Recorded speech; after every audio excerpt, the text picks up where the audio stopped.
The laughter didn't echo loudly, but it cut deeper than a scream. It slipped across the polished marble floors of the bank, bounced off glass walls, and settled like dust on Armin Vaziri's shoulders as he stood there holding a folder that contained everything he had left in the world. $8,000. That was his offer. That was his hope. And to them, it was a joke. Before we step into what happened next, take a moment right now. If you believe in kindness, second chances, and the quiet strength of people who refuse to give up, like this video, share it with someone who needs hope, comment your thoughts, and subscribe to the channel, Wisdom Story House. Stories like this deserve to be heard. Armin didn't argue. He didn't raise his voice or plead. He simply nodded once, gathered his papers with steady hands, and walked out into the bright midday sun. The city was alive, indifferent, moving at its usual relentless pace. Cars passed, vendors shouted, and somewhere nearby, a child laughed, a sound that felt strangely out of place against the heaviness in his chest. But Armin kept walking, his worn shoes tapping against the pavement, his mind already shifting from rejection to resolve. The property they had laughed about wasn't just land to him. It was an abandoned, narrow strip tucked between two aging industrial buildings on the edge of the city's redevelopment zone.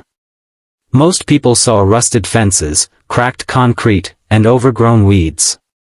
Armin saw possibility. Years ago, when he worked as a junior engineer, he had studied urban layouts, infrastructure gaps, and the silent patterns of growth that others overlooked. That strip of land wasn't random. It was a missing piece. But the bank didn't care about vision.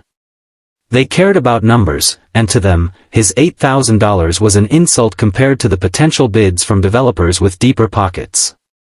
They had dismissed him without a second thought, assuming he would fade back into the crowd like so many others who dared to dream beyond their means. What they didn't know was that Armin had already spent months researching, mapping, and quietly connecting dots that others had ignored. He had seen the city's long-term transportation plan buried in public records, a plan that included a future expansion of a major transit corridor. He had studied the water lines, the electrical grids, and the zoning anomalies that created invisible choke points in development. That narrow strip of land wasn't just valuable, it was critical. The days that followed the rejection were not easy. Armin didn't magically find success overnight.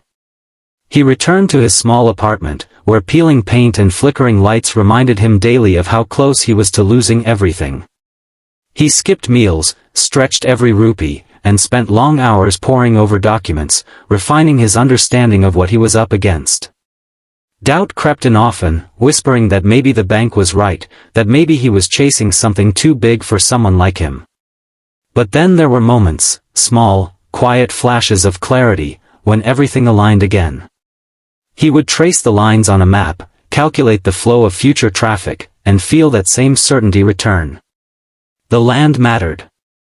It wasn't about pride anymore. It was about proving that vision could outmatch wealth, that understanding could outmaneuver power. Instead of chasing the bank again, Armin changed his approach. He began attending public planning meetings, sitting silently in the back rows, listening carefully as officials discussed upcoming infrastructure projects. He took notes, asked thoughtful questions, and slowly, almost invisibly, became a familiar face. People began to recognize him, not as a threat, but as someone genuinely invested in the city's future. Weeks turned into months, and something began to shift. Armin discovered a crucial detail that most developers had overlooked. The upcoming transit expansion required a secondary access route for safety compliance, a route that would need to pass directly through that narrow strip of land. Without it, the entire project would face delays, redesigns, and millions in additional costs. The bank still owned that land. They were holding it, waiting for the highest bidder, unaware that time was quietly tightening around their asset. Armin saw the opportunity clearly now, but he needed leverage. He reached out to a small group of independent investors, not the kind who chased flashy projects, but those who valued strategic positioning. He didn't promise quick profits. Instead, he showed them the maps, the data, and the future implications. He explained how a seemingly insignificant strip of land could become the key to unlocking, or blocking, a multimillion-dollar development. Convincing them wasn't easy. Many were skeptical, just like the bank had been. But Armin's quiet confidence, backed by meticulous research, began to win them over one by one. Slowly, he secured just enough financial backing to make another move, but this time, it wasn't about buying the land outright. It was about control. Through a legal loophole involving adjacent access rights and municipal easements, Armin managed to secure partial control over the only viable route that connected to the strip of land. It wasn't ownership in the traditional sense, but it was enough. Enough to influence what could and couldn't be built. When the city officially announced the $30 million transit expansion project, everything changed overnight. Developers rushed in, eager to claim pieces of the booming area. The bank, suddenly aware of the land's true value, prepared to auction it off at a premium. But then they hit a wall. The required access route, the one they needed to make the project viable, was no longer fully in their control. It was tied up in rights that Armin now held. At first, they didn't take it seriously. They assumed it was a minor issue, something that could be resolved quickly with a standard negotiation. But as legal teams dug deeper, the reality became clear. Without Armin's cooperation, the project couldn't proceed as planned. Delays would cost millions. Redesigns would be complex and uncertain.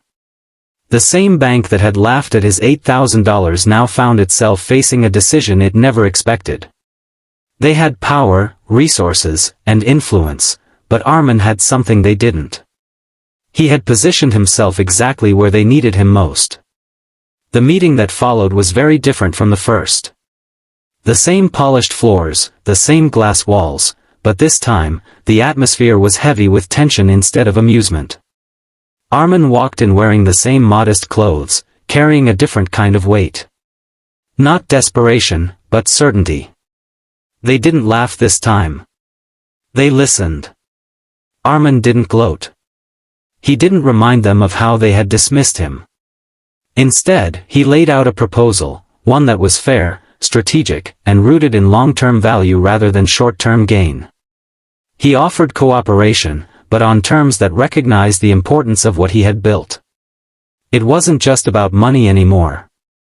It was about respect, about proving that even someone with limited resources could reshape the outcome of something much larger than themselves. Negotiations stretched over days, then weeks. There were moments when it seemed like everything might fall apart, when egos clashed and pressure mounted.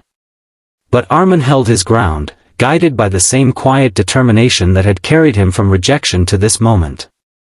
Eventually, an agreement was reached. The project moved forward, but not without acknowledging Armin's role. His stake ensured financial security, but more importantly, it validated his vision. The strip of land that once drew laughter had become the pivot point of a multi-million-dollar development. Yet the true transformation wasn't in the bank, or the project, or even the money. It was in Armin. He didn't move into a mansion or chase luxury. Instead, he invested in spaces that others overlooked, just as he had once done. He supported small entrepreneurs, helped revitalize neglected neighborhoods, and quietly created opportunities for people who reminded him of who he used to be. The city began to change in subtle ways. Areas that were once ignored started to breathe again. And though few people knew the full story, the impact of Armin's journey spread far beyond that single strip of land. Now, if this story has touched your heart, if it made you believe even a little more in persistence, vision, and second chances, take a moment to like the video, share it with someone who needs inspiration, and subscribe to Wisdom Story House. Your support helps keep stories like this alive. And before we reach the final moments, here's something special. Comment the word vision if you believe that seeing what others don't can change your life.